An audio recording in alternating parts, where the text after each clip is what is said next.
Hi, my name is Andrew Vait. I'm a songwriter, producer, and multi-instrumentalist, and I'm here in my impromptu studio in the International District in Seattle, Washington. I work with artists to develop their songs and record their music and help them to produce it and mix it and master it and prepare it for streaming services. And today we're going to be talking about the strategy that I use for writing from the hook. Hooks often get conflated with the chorus of a song, and you will often hear a hook in the chorus, but they can also exist in the verse, in the intro, the pre-chorus, the post-chorus.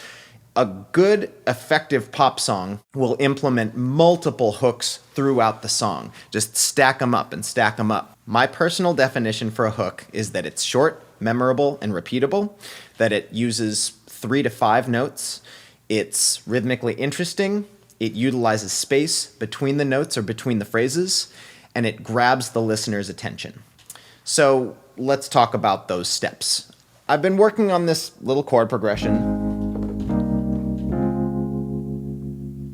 that's in the key of A flat major. So the major scale has 7 unique tones, and oftentimes, hooks will utilize what's called the Pentatonic Scale, which is the 1st, 2nd, 3rd, 5th, and 6th notes of the major scale. So 1, 2, 3, 5, 6, 1.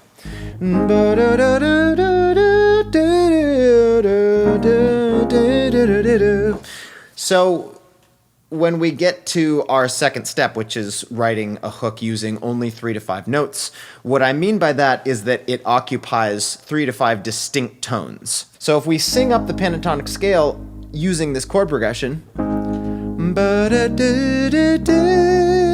we can almost immediately hear a melody just by singing right up the pentatonic scale.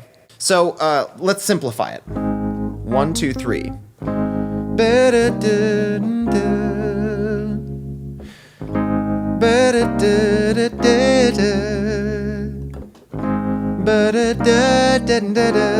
Those melodies that I just sang are all only utilizing the first 3 notes of the major scale, the veritable 3 blind mice. So we can use those notes to create a hook.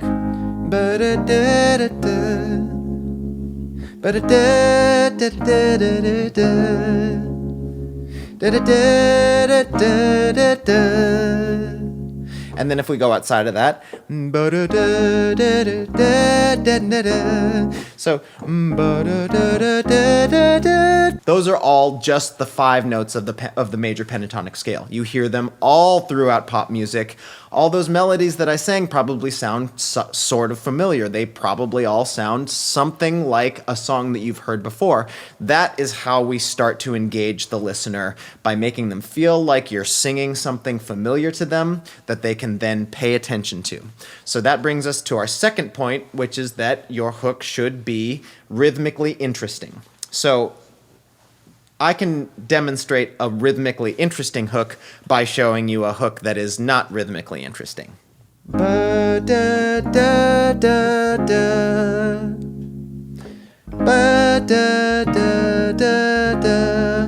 At best, it sounds like a background part.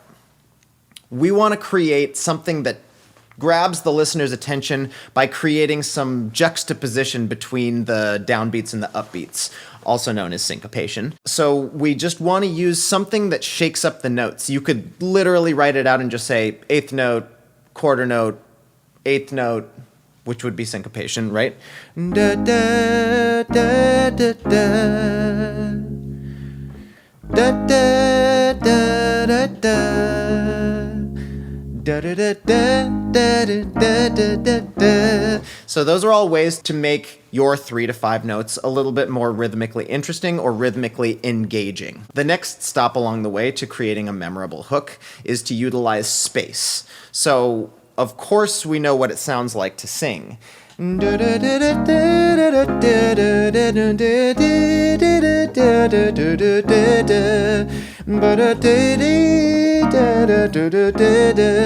get tired of hearing it after a while because there's no place for you to take a breath, except for the places that I literally took a breath. So we want to create space in between the notes and phrases to give the listener a chance for their ear to reset.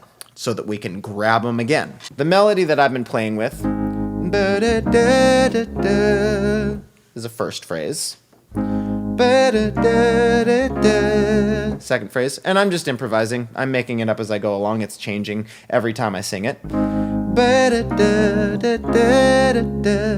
So there's space in between each phrase. You want the listener a chance to digest the information that you're giving them by incorporating space in between your notes and phrases. And that brings us to the final point, which is that we just want to do whatever we can to grab the listener's attention. So that's when we start to introduce lyrics.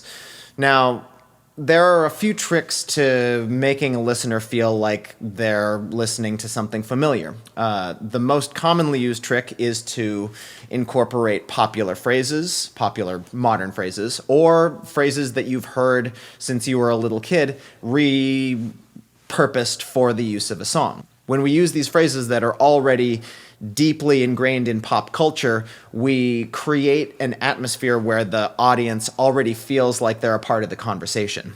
A phrase that everybody's heard, take it as it comes. Take it as it comes. Take what as it comes? Take it as it comes. We're gonna take it as it comes. Yes, we'll take it as it comes. So we can see that repeating a familiar phrase immediately starts to sound like we're turning it into a hook. So that's how we can take a popular phrase and use the rules that I've illustrated here to start creating a hook. So just to recap, we used 3 chords of A flat major.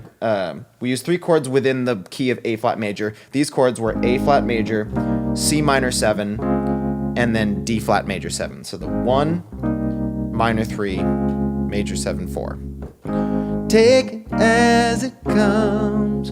You know we got to take it as it comes. Oh, you know we got to take it as it comes right now.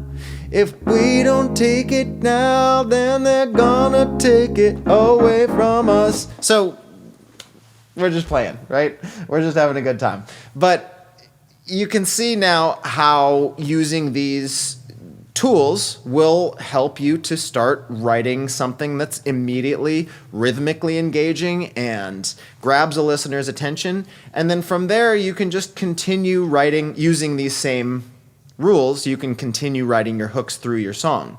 And that is how I use writing from the hook to write pop music. Again, my name is Andrew Vait. I sell songwriting and production services on Fiverr.com. Please come find me, look me up. Let's work on your music. Thank you so much to American Songwriter for having me for this little webinar, and we'll see y'all around. Take it as it comes. You know we got to take it as it comes. Yes. Well.